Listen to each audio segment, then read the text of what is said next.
Ted Neward on the ops side of DevOps.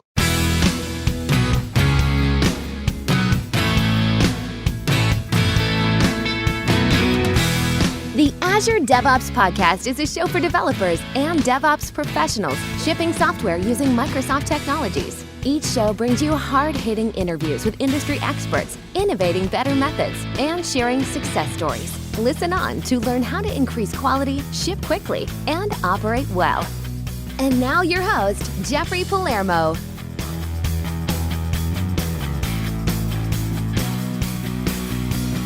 Welcome back to the show. You can go to www.azuredevops.show to see past episodes and show notes.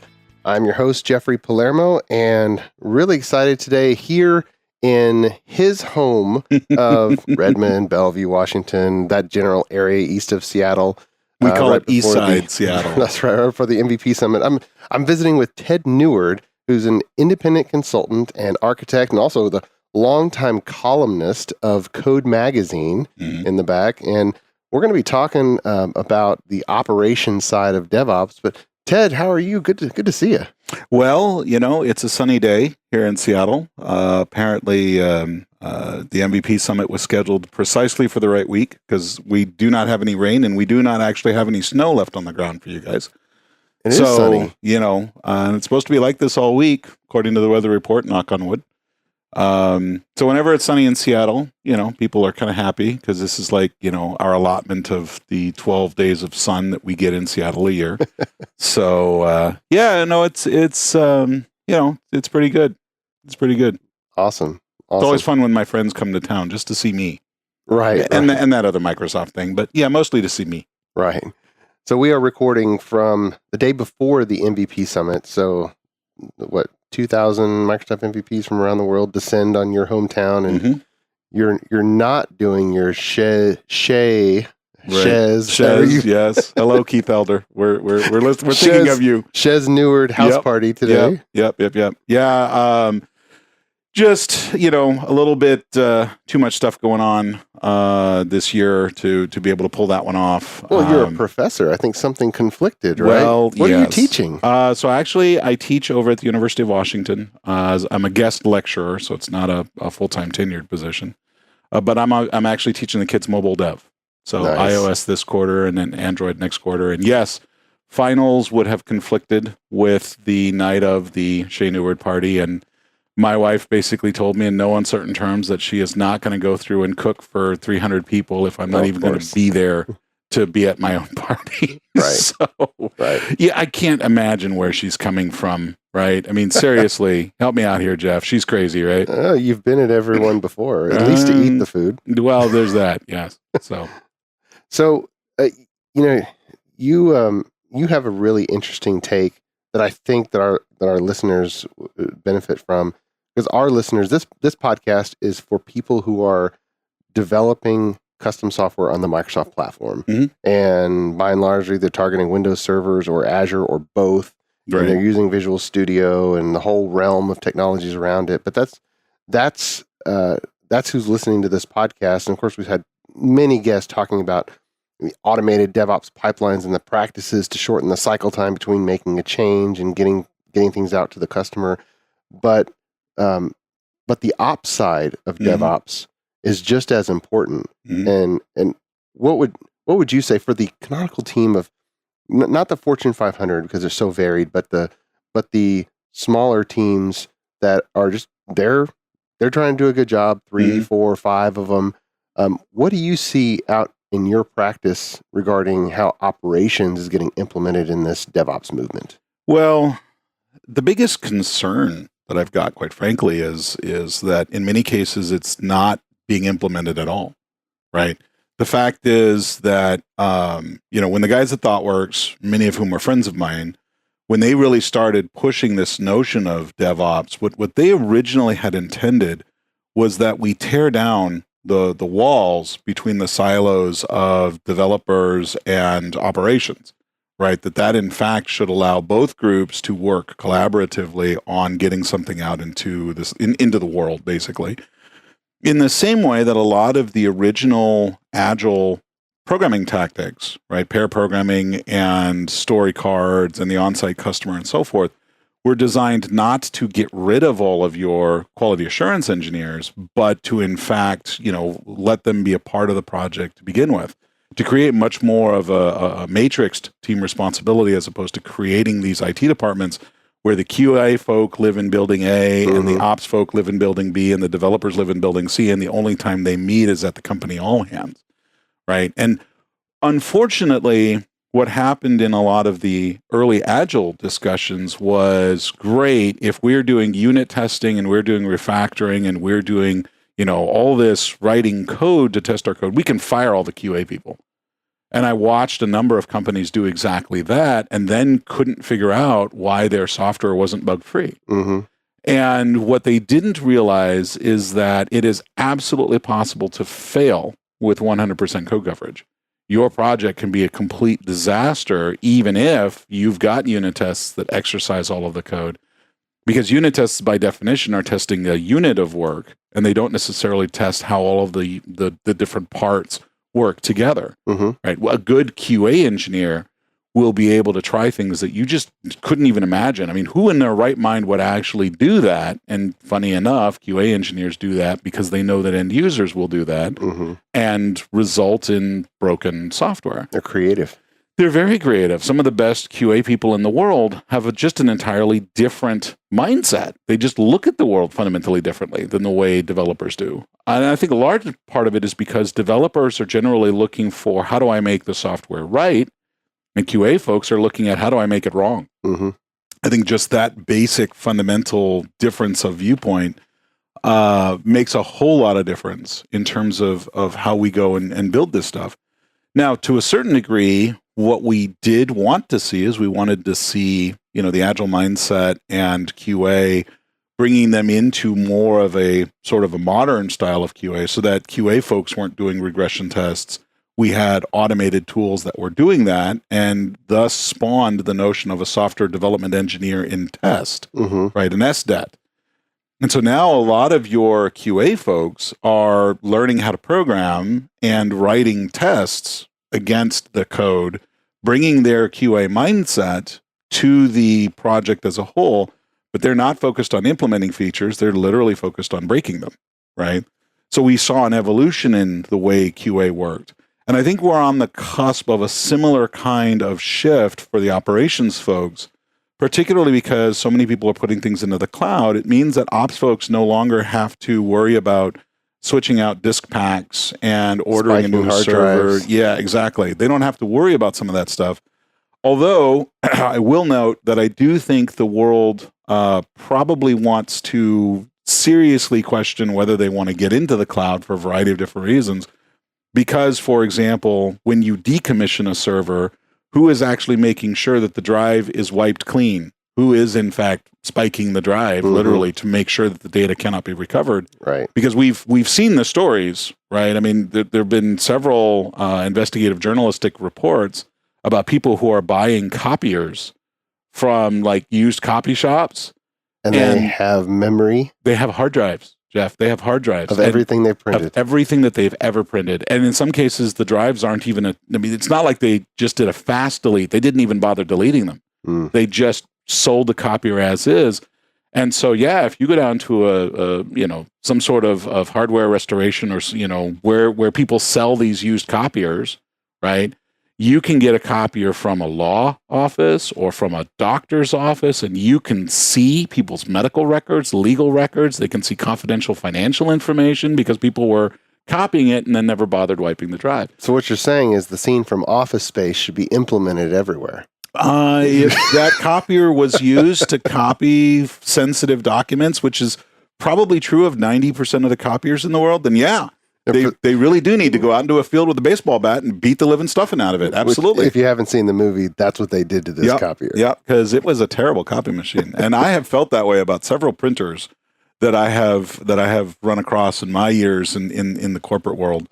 No, that was cathartic for a lot of us, especially in the 90s when everyone was trying to use the shared printer and whatnot. Yeah. Oh, yeah. It just didn't work. Yeah. I actually, on that subject, I read an article probably about a month or two ago about the making of Office Space, Mike Judge, this being his first movie and whatnot. And they said for that particular scene, right, there were a lot of the movie executives really did not want that scene in the movie. That was like the most controversial scene, especially because they got the gangsta rap playing in the background, and they're there with baseball bats. And actually, they filmed it like 4 or 5 times and just kept putting the same copy. They just kept putting the pieces back into the pile so they could beat on it longer, so it would have more of an effect as pieces fly everywhere in the middle of that field.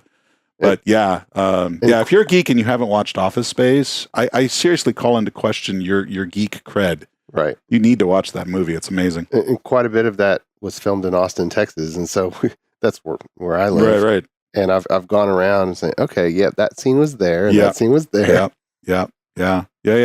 But I mean, going back, right, when we start talking about the cloud and we start talking about multi-tenancy and we start talking about all of these things that the cloud does for you, right, on the one hand, that's great because it means that my ops folks can actually focus on other things, right? They can start thinking about more of the soft administration as opposed to the hard administration of those clusters of machines. Right. It's taken the screwdriver out of their hand. To a large degree. And part of the question that I think any company needs to ask is, do we want the screwdriver out of their hand? If we put this data up into an Azure data center, sure, Microsoft is going to have armed guards surrounding the physical machines at any given point in time, which is good enough for most folks, right? But if you are in a particularly data sensitive space, right, what does Microsoft do with those drives when they're done? Can somebody, if you happen to be co-located with another system that's not, that doesn't pay a whole lot of attention to security, could their vulnerabilities end up affecting you, right? Because if I can go through some poorly written system to get a snapshot of the disk, right? I mean, figuratively speaking, if I can get a photographic picture of the disk sectors, right? Then that's potentially my data that's being compromised, and so on and so on and so on. So there's a whole bunch of that kind of operations that the cloud means you don't have to do, but you also don't get to do, right? And that's the kind of thing that a traditional hardware IT ops team would help you sort out, right? That would literally be a part of their responsibilities. And do I want to let that go? Do I want to not have control over that? That is a reasonable question to ask. But the other side of it is literally, the ops folks, people who have been doing operations for 10 or 15 years, they have some really gnarly stories that they can tell. And they are in some respects sort of a halfway, mental mindset between QA folks and developer folks. Because op folks have to figure out how to make stuff work, but they also have to figure out why stuff's broken. And interestingly enough, recently I just left my position at Smartsheet. We had a situation where we had a couple of servers running in an on-prem environment. That's a long story in of itself. But we actually were seeing some very bizarre errors, right? Absolutely bizarre errors where all of a sudden, 2 MySQL databases on 2 separate machines would just up and die, just stop responding. And this one guy, Scott Weimer is his name, in case, Scott ever listens to this podcast. This was you, buddy. He actually tracked it down. I mean, he dove through, the software, the database, the operating system kernel. He tracked it all the way down to the fact that apparently these 2 Dell machines that we had purchased had been issued network cards with the same MAC address. Oh, wow. Okay. Which the chances of that happening are infinitesimal, right? I mean, they just happen to get the same MAC address because the timestamps happen to occur in the same millisecond window or some ridiculousness like this. I don't even know the full story. But the fact that they had the same MAC address, I mean, if this had been happening in a cloud environment, first of all, how would you ever have tracked it down? Right. Now, it is fair to ask, well, would that have still been a possibility? Sure, if these 2 blade machines are next to each other in the rack and 2 different MySQL databases are each trying to compete for that particular MAC. How would you even track this down? And how would you be able to go through the cloud technical support to get the necessary level of support to track this down? But this highlights the other thing, which is to say a lot of developers frequently will know the space in which they run, right? And so if you're a .NET developer, the lowest you'll go is the CLR, right? A lot of .NET developers are like, yeah, I know my C# code compiles to something, right, and it runs, and that's it. That's all I care about. That's all I know, right? Whereas the ops folks, they can't, right? They can't hide with that. They have to understand how the CLR sits on top of the operating system, how that in turn sits on top of hardware, because they have traditionally been responsible for the whole. I mean, literally, the ops guys are, they are the last line of defense in keeping the servers up and running.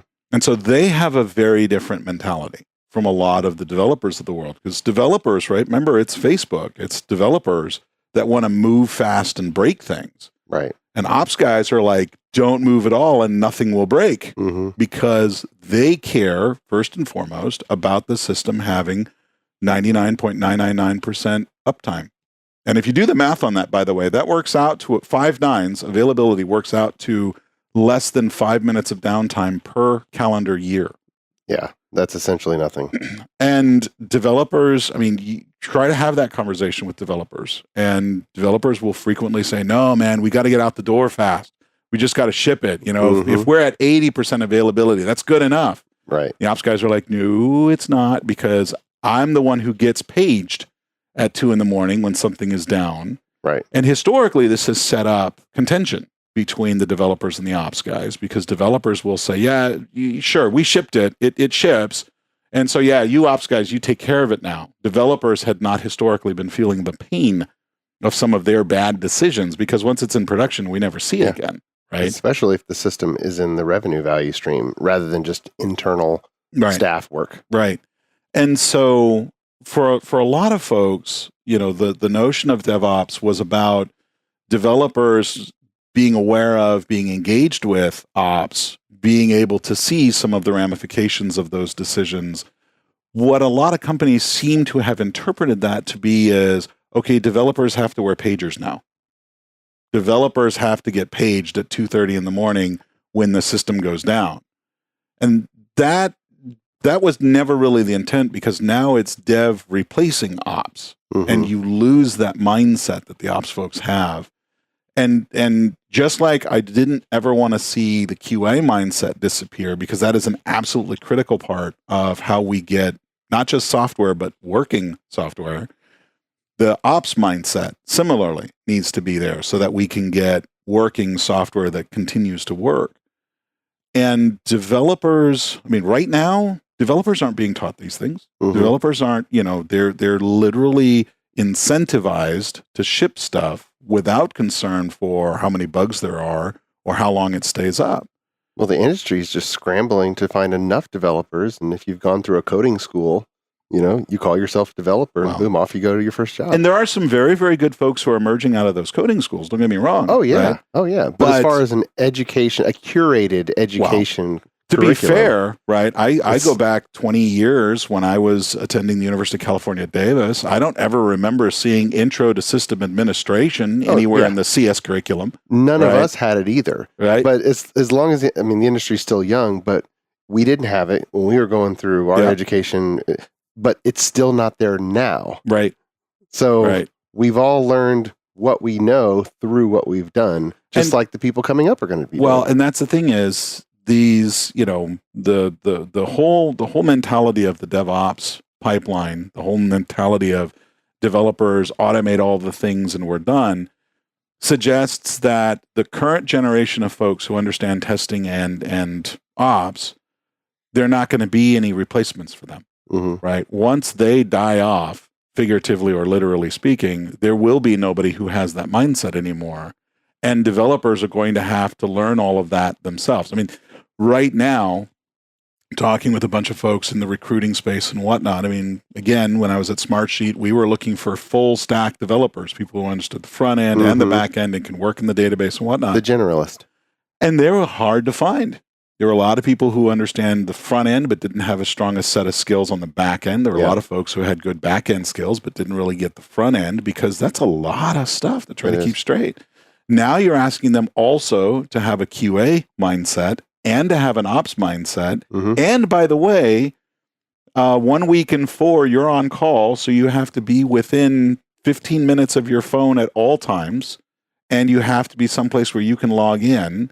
and be able to fix things remotely, which means you have to have a decent bandwidth connection, which means, by the way, that, no vacation for you during that week, because if you're not someplace where you can immediately jump online and fix something, right?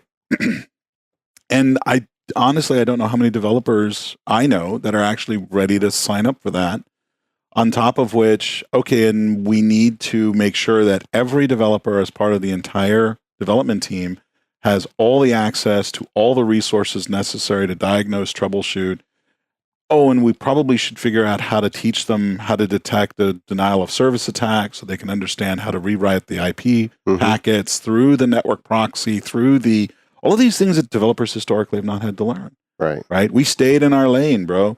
We just wrote the code that presented the UI, that did the communication with the database, just believing that the database would be there as long as we gave it the right magical, connection string, right? And everything else from, literally outside the process boundary, everything else would just work, right? And we were able to do that because in many cases we had ops folks who said, what exactly do you need? All right, you need a machine over there named this, and they set all that up, right?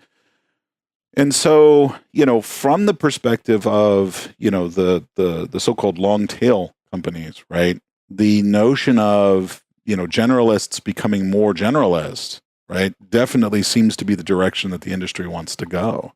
And I don't know if that's a good direction or a bad direction. I do know that there are a lot of small companies that have, they have suffered because of all of this additional complexity that we've introduced in terms of all of these different software packages, all this different administrative stuff, all this different stuff that I feel bad for anybody who's learning Azure for the first time and they wander into, the Azure command and control console, and it's more complicated than an F-14 cockpit. I mean, it's just ridiculous how many different options and choices and things are sliding in and out everywhere. And it's no better for AWS, and it's no better for Google Cloud. Not for any of them. No, I mean, just all of them are in this feature smorgasbord of we just want to throw all the things in there, right? And if you want to try to selectively, I just want to set up a really simple, website with a database backend and. Well, even today, how many of those do we actually need? How many runtime architecture topologies do we really need for most systems? Well, and this is where you got your web. Yeah. You got a back-end job. You need to store data. Maybe relational blob files. I mean, there's a few ways. But it's not an infinite number. Well, and the thing of it is, the bigger cloud players, AWS, Azure, Google, right? They are trying to build a cloud, a collection of clouds, however you want to think about it. They're trying to build a cloud that can cater not only to the Fortune 500, right? Because that's where they see the really big payouts coming. If we can get Ford to move all of their stuff into Azure, bonuses all around. Everybody wins. Yay. Right. Because that represents a huge bill, basically, to Ford. Netflix and, American Uber. Airlines is a huge one that is reported to be paying a whole bunch because they still have tons of Server 2003 hanging around that they haven't moved. Yeah. And so if you, to a certain degree, the answer to your question is yes, there are an infinite number of topologies because every Fortune 500 company out there has a different topology if they were to try to do some sort of lift and shift, right? But when you start talking about the small to medium business, right, a lot of their IT needs are very, very straightforward, right? And so, Amazon recognized this in some respects when they said, look, we want to do is we want to just create a very simple packaging of the core basics, right? What they called their Elastic Beanstalk, which was a Java Tomcat server and a MySQL database and some very, very basic load balancing proxy. And boom, here is a package. You just fire up one Elastic Beanstalk and poof, you've got what you need to host a, what we used to call a dynamic website, right? Yeah. And Azure definitely could use with something similar, but more importantly, just from a perspective of an admin console, right? If you're a 5 to 10 year industry veteran, right? How much do you really know about IP routing tables? How much do you really know about, even I mean, I've met people who are 15-year veterans who really don't understand how DNS works, right? And these are all the things that traditionally your ops folks learn in their first year of being an operations engineer. Who's teaching that? Who's teaching them? Who is, who is teaching that information? Because again, as we discussed, it's not coming out of schools. Typically, you learn that on the job from the senior ops guy that you apprenticed to, right? In the same way that a lot of the things we learn in development, you learned on the job from the people that you were apprenticed to, right? But with this movement towards we're going to DevOps all the things, we're going to automate all the things, we're losing those senior folks because companies, they're number one, those folks are expensive. And, if we want to go through a round of cost cutting, well, get rid of the expensive folks, right? Because if we can't measure their value against what we're paying them, and how do you value the idea of the server not crashing in the middle of the night? Yeah, risk. It's a guess. It's hard to measure a negative thing, right? It's hard to measure a thing that doesn't happen. Because they do what they do, we don't lose money, right? But with a surprise, right? Exactly. And so, do you say basically that every day that things were up and running normally is value that was generated because they did their job? I mean, I think that's a reasonable case to make, right? Well, that's where the CIOs, the good ones, have that judgment. They understand how we mitigate the risk of something going down, right? That's in the critical path of revenue. And, for the companies where you have good CIO, where you have a good vice president, where you have a good director, right, depending upon the size of the company, who can say, no, those senior folks, they're important, they stick around, great. The problem is when you get to the small to medium businesses like you're talking about, a lot of times the people who you just have developers in those companies. Exactly. You just have a handful of developers, right? And you have maybe somebody who was a developer, was an ops guy who's the manager of that group, or sometimes the VP of operations. The developer team has to report to somebody. Right. That's what goes on. So they're just trying to do their best. So what should they be studying, and what should they know? What should they put in place for their regular applications? Web application, a few back-end batch jobs, SQL Server, maybe some files that are being read, and maybe some queues. Right. I mean, those are all the normal things. Well, I mean, part of it is, I think, my personal opinion is that everybody should know one level below the level at which they work, right? So if you're a developer, if you're a .NET developer, you should at least be able to read and understand IL bytecode and understand what the CLR does, right? Now, particularly if you're going to take on more of an ops type role. Let's get concrete. Sure. How should they go about learning that? Well, I have an idea, but there's a variety of different resources out there, right? I mean, from the one hand, there's places like LinkedIn Learning and Pluralsight and all that kinds of stuff. There's a number of books, that are available in terms of how the CLR works. There's a ton of, if you Google CLR implementation, right? I imagine Google will present you with thousands of hits, some of which will be actually useful. The key thing, I think, really becomes, and this is a thing that I actually advocate for a number of teams, dev, QA, ops, whatever. What I think business needs to understand is that, like the legal profession, like the medical profession, the world does not stand still, right? The technology space arguably changes much more quickly than either of those two, and yet doctors and lawyers both are explicitly given time to come up to speed on whatever the latest changes to the law or whatever the latest developments in medicine are, right? Doctors routinely get subscriptions to the New England Journal of Medicine. Lawyers are frequently required to do bar association meetings and so forth to make sure that they're kept up to date on what's happened, right? The Azure DevOps Podcast is sponsored by ClearMeasure, a software engineering firm and Microsoft Gold partner, empowering development teams to be their best. ClearMeasure equips developers with the DevOps tools, methods, and automation necessary to focus on building their applications, rather than wrestling with builds, deployments, or environments. Click clear-measure.com to see whether a DevOps implementation is for you. So I would recommend Jeffrey Richter's CLR via C#. And it was called, I think, Applied applied CLR or applied .NET runtime or something like that back in the .NET 1.1 day, and then he renamed it to CLR via C#, and it goes into all the guts of how your C# code becomes IL and then is run, garbage collection, assembly boundaries, segmentation of memory. I read that book, and nothing else comes close to the depth that I've seen. So I'd recommend that one personally. And after you've read that book, you can actually go up to the core CLR page on GitHub, and in the documentation folder, they actually have what they call the book of the runtime. Okay. Cool. And the book of the runtime is basically the closest you're going to get to the source material without actually reading the source code yourself, right? There is an older book that actually in many cases covers a lot of the how the CLR actually works. If you're comfortable with C and C++ and just a tiny smidge of assembly, SSCLI Essentials by, who's that by? Oh yeah, that's right. I wrote it. Like 15 years ago when the Rotor source code came out, right? Rotor was the shared source CLI.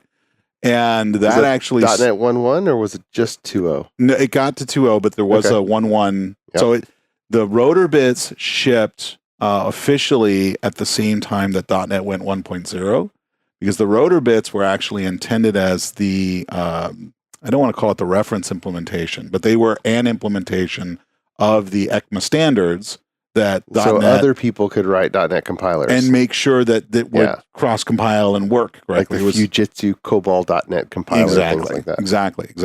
And it got a significant tweak in 2.0 because .NET introduced generics. But then after that, for the most part, it just kept on keeping on.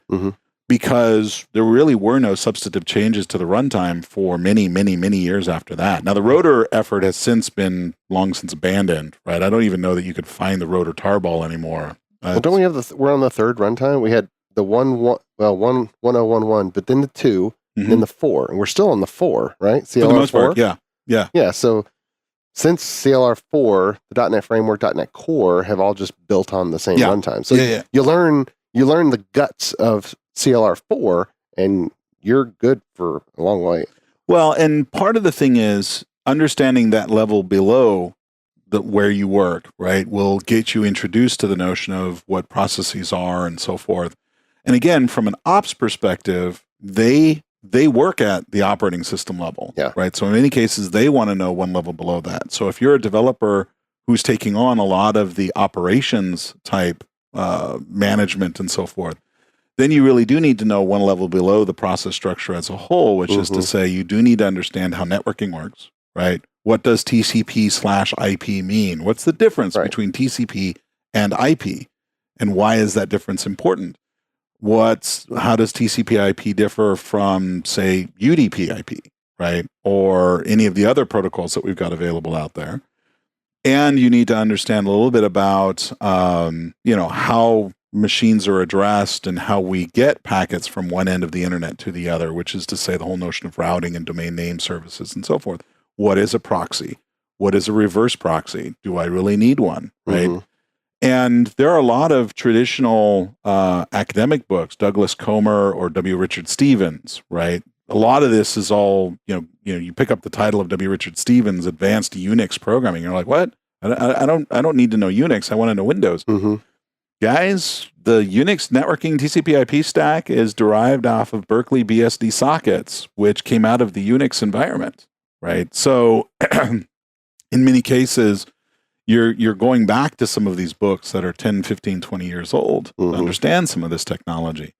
And I do wish, I really, really wish that, coding schools and university programs, right, to talk about both ends of the spectrum, would spend some time talking about some of the history of computing, because that would explain how some of this stuff came to be, and that would explain why some of these things evolved the way that they did. Yeah. But they don't. Windows 3.1, you had to choose a networking stack to install on top of the operating system. Yep. You could do TCP/IP, or you could do NetWare. Good old WinSock. Yep. And there was NetBUI, and there was Token Ring, and there were a couple of other things, right? TCP/IP was not a guaranteed win. So a previous show we had Eric Hexter, who he actually was one of the key people on the MVC Contrib project, and he was a co-author with a book of mine. But he has this model for DevOps diagnostics and the level of logging and what you need to look at and how you need to configure things. So listeners, go back and listen to his podcast if you want some just concrete guidance. But what are some of the other things? So you got this long tail, small dev team. They're putting their stuff into Azure. What are some rules of thumb they could come away with? So actually, I mean, if we're in the if we're in the habit of recommending things, I did a book. And in this podcast, we try to be really prescriptive. Yeah. We try to not say it depends. We say, no. In the 80% case, you're just in a regular application, non-Fortune 500 specialized scenario. Just do this. Well, and so then change it later if you think you need something different. Yeah, because it will. I mean, the world will change regardless whether you want it to or not. Yeah. But no. So one of the things I did a number of years ago is I wrote a book called Effective Enterprise Java, which may strike it as odd because we're on a Microsoft podcast here. But the point is that a lot, like 90% of the various rules that I talked about in there really weren't Java specific. They were more towards building an effective enterprise system, period. And so, for example, one of those rules was, remember monitoring, right? How are we going to monitor this? What do we need to track? How would we know when, literally, if I were to figuratively walk into the server room and turn the power off on the machine, how would I know that this machine is no longer responding to requests, right? How would I know that this machine starts failing? How many error messages am I going to start to get, right? And this is the most practical thing that I can think of is you have to start cultivating that mindset, right? How can I break the system? What happens when I break the system? How do we now put necessary hooks into place so that when the system is broken, because that's the key thing. It's not an if, it's a when, right? This percolates all through every layer of the stack, right? So from the whole notion of, do I set up a redundant backup, right? Do I set up another operating system image in Azure so that I can have a backup of the data? And how often, how often will that data be backed up? Is that some sort of hot replication? Do we do it once a day? How much data are we willing to lose when the database fails, et cetera, et cetera? Right. From there, all the way back into your code, which is to say, if you're doing a try catch block and you have an empty catch block, right? I basically, as part of a code review, I tell people, okay, great. If you've got a comment in there that says this should never happen, then I'm going to tell you to take it out. No, don't take it out. Put system.exit. Yeah. Right? Literally kill the process. Right? Kill the process because if it will in fact never happen, then this line of code should never be executed, and it's perfectly safe to put something in here that will crash the entire process. Right. And the crash loudly. Exactly. And the funny thing is when I advocate for this with developers, when we do this in a code review, they're like, wait, what do you mean? What do you mean? What do you mean you're going to kill the whole thing? I'm like, well, this should never happen. They're like, yeah, it should never happen. Let's just email the CEO right here in this catch block. Exactly. And if it should never happen, you're saying it never could happen? Well, no, it could happen. Then maybe we should do something about it, right? It's that mentality, right? It's that mentality that anything could break at any given time. How would we know it? How would we fix it? How can we make it easier to detect it? And therefore, how can we make it easier to fix it, right? That mentality, that's not going to be something you get out of a book per se. That's going to be something that you practice, right? How will it break? And so in this case, Eric's talking about logging and providing all of this information. And then you turn around and say, great. So if I've got, a huge encyclopedia of log messages, how do I find the part that failed, right? How can I detect which part failed? Because here's the thing, the one drawback I've seen to voluminous logging is the fact that we kind of have an expectation that somebody's actually watching those logs. Yeah, without the automatic queries tied to alarms. Exactly. Exactly, because the alarm then becomes that proactive notification to say that something is busted, right? So how do I set up that alarm, and how do I get that alarm to point to the right spot in the log file to tell me where this went wrong, et cetera, et cetera, et cetera, right? It's this mindset that's absolutely the critical part of this. And, in many cases, the best way to figure that out is to literally try turning things off, right? It's simpler than ever to do this in a cloud-based environment, to say we're going to set up, a clone of our production environment, scaled back if necessary, so it's not ridiculously expensive. And then, just leave it up, leave it running, do deploys to both places, but then run fire drills. Yeah. Right? So what happens when that server goes down? What happens when that queue gets filled with meaningless messages? What happens when the web server disappears, right? And you can, in some cases, write code to simulate that, right? I'm going to write a little program that's just going to pump that queue full of messages as fast as little heart can possibly put them in there. Yeah. And let's just watch what happens when the queue fills up and spills over. What do we do then, right?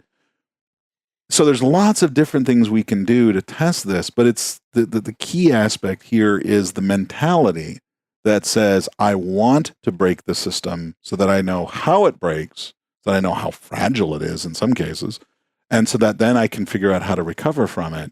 And then I'm going to run these on a regular basis, right? I advocate the idea that, frankly, you should be running a fire drill of some form, depending upon the size of your group, once a day, once a week, once a month, right? Literally so that you can make sure everybody is comfortable with figuring out what's rusted and how do we recover from it. Because there is no worse feeling in the world than being the new person on the team. And you get that phone call or you get that page at 3:00 in the morning, the system is down, we need you to fix it. You go downstairs, you open your laptop, you log in, and then you're like, now what? Right. And you remember the turn of the millennium where we really went from a transition from where, for the most part, you might know most of the people who used your software to now it goes on the web, and now there's no way that you know or can even speak to all the people who are actually using the software. It's a totally different paradigm. Oh, yeah. And of course, the technologies then, the services, especially VB6, Com Plus, Windows services, notorious for just failing, for ghosting, for still being up, but just not doing anything. Yeah. And so, because .NET backend processes that just run all the time, they're so much more reliable. They can lure us into complacency, and then it failed. And then maybe it fails twice a year, and that's not enough business pain to change. But you're right. We need to. Scrum had this concept of definition of done, and for a lot of teams it was it's ready for production, it's done, so and so UAT, it passed. Right. But now with DevOps, I think the definition of done is expanded to all of the functionality, including the functionality that we have specified in the cloud environments, like centralized logging, the alarm configuration. And so hasn't the surface area expanded upon which we should have testing? Absolutely. Right. Absolutely. I think, I think basically as a combined dev, QA, ops team, right? When I was running a dev team at Smartsheet, we very specifically included, whenever I did a team event, we invited the SRE folks, the site reliability engineers, that was the name of their group. We invited the ops folks, and the QA folks actually sat right next to my developers, right? We wanted that to be a single cohesive team that all were pulling together, and we wanted to test all aspects of the stack. We wanted to test everything that we possibly could. In our particular case, we had worked out with the ops folks that we were going to do is we were going to put all of our deployment. The end result of our CI/CD pipeline would be a Docker image, which they could throw into, in this case, they were using AWS, but Docker image was the ultimate build artifact that got tossed into the cloud. But part of what we were doing is we were explicitly testing that image against local cloud deploys, for lack of a better term, right? How do I run this locally on my machine, right, to make sure that it will work? What happens if, bang, we kill the database? What sort of results do we get? What failures do we get? Et cetera. And, that really paid off in the long run because, the fact that we included the ops and the QA folks in the project discussions, literally the week after the team was first formed. I hired the dev lead. We hired our first developer within a day after that. But then before we finished fleshing out the rest of the development team, we had the ops guys and we had QA guys, being a part of this, right? And, as the team grew, we grew the ops and the QA presence accordingly. And they just all worked together, right? They were one unit, so to speak, that happened to report into 3 different parts of the org.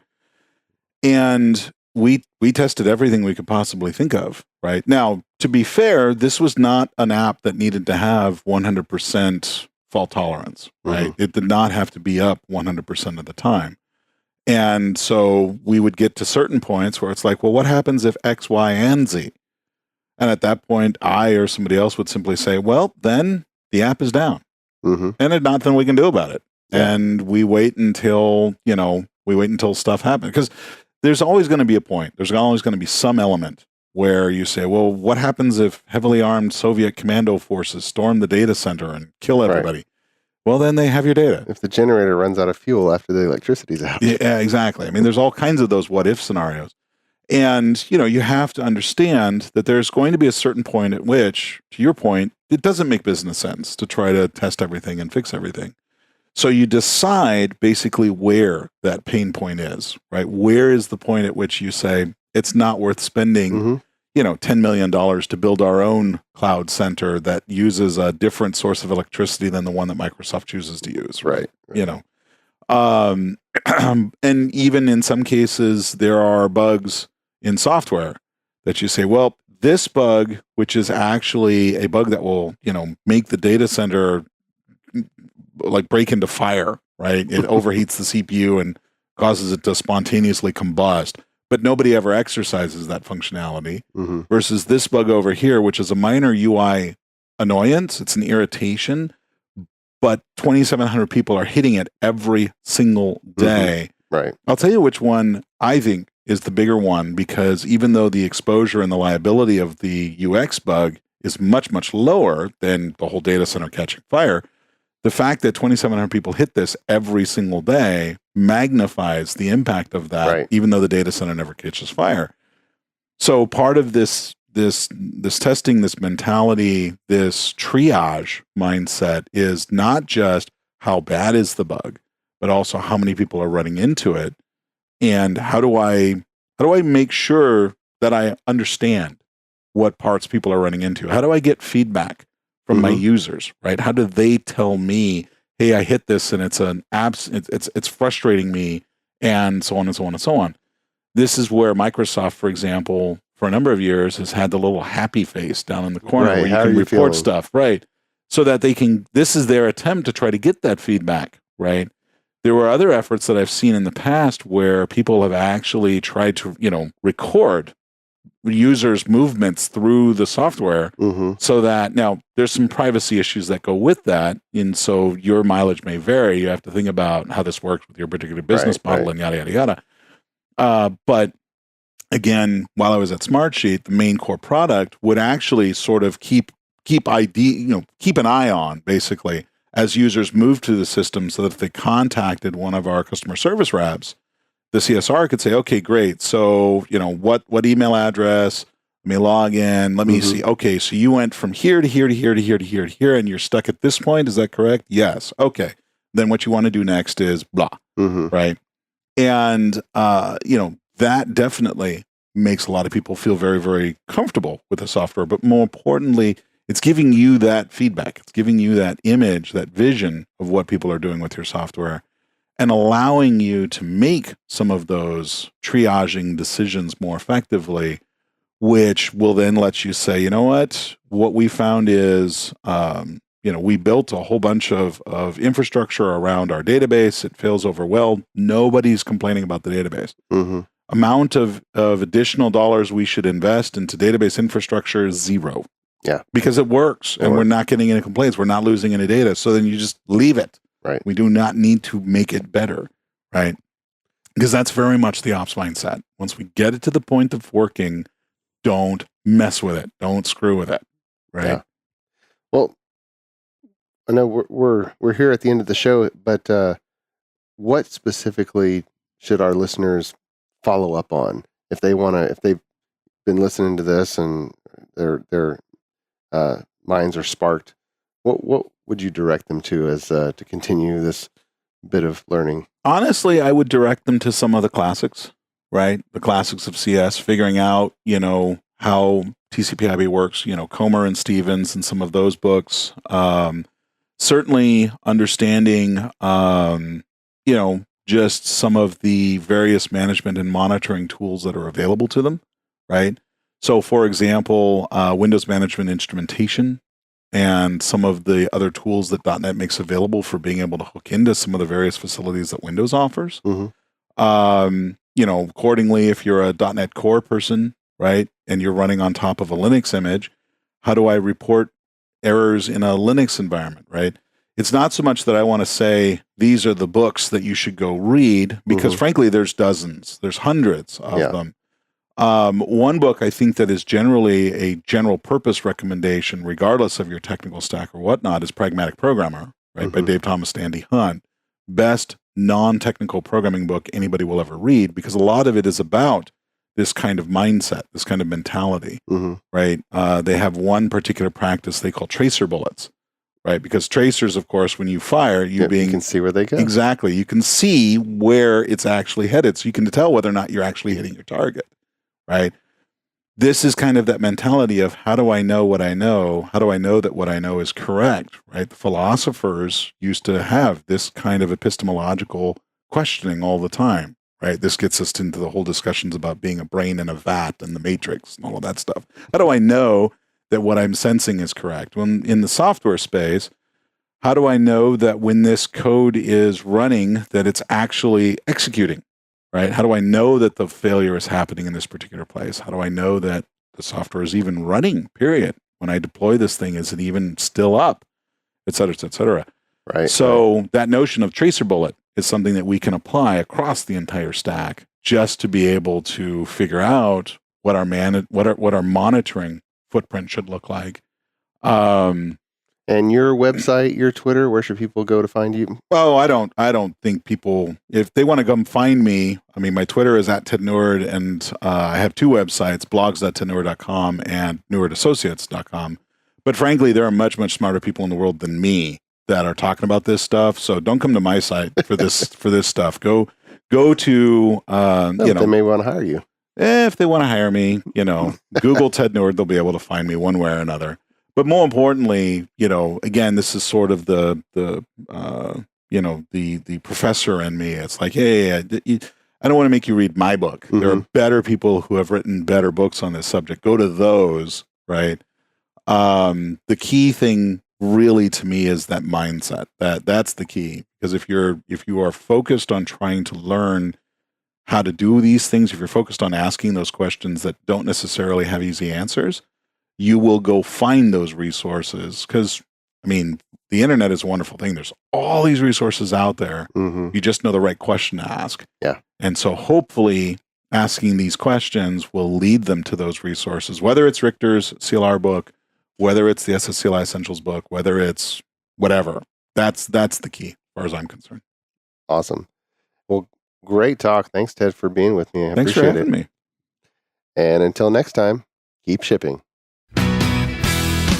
You've been listening to the Azure DevOps Podcast, a show for developers and DevOps professionals shipping software using Microsoft technologies. Go to www.azuredevops.show for show notes and other episodes. On behalf of your host, Jeffrey Palermo, and our sponsors, thanks for listening, and may God bless you.